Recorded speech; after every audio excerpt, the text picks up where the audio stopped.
মাত্র দুইটি কথা বলবো।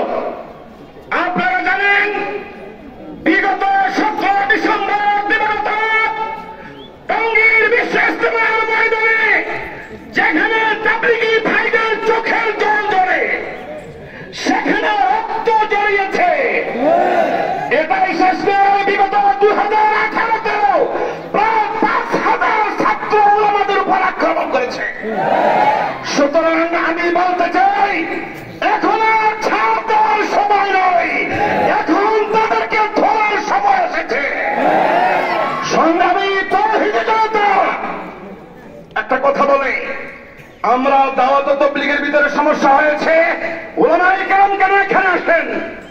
তারা এটা কথা বলে, কি বলে?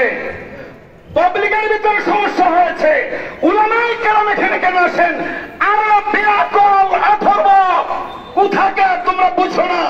এই দাওয়াত ও তাবলীগের উদ্ভাবক সূচক প্রথম উদ্ভাবন কে করেছে?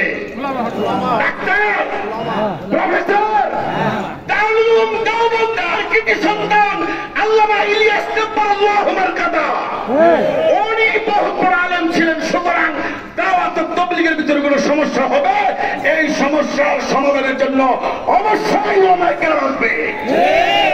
আরেকটি কথা,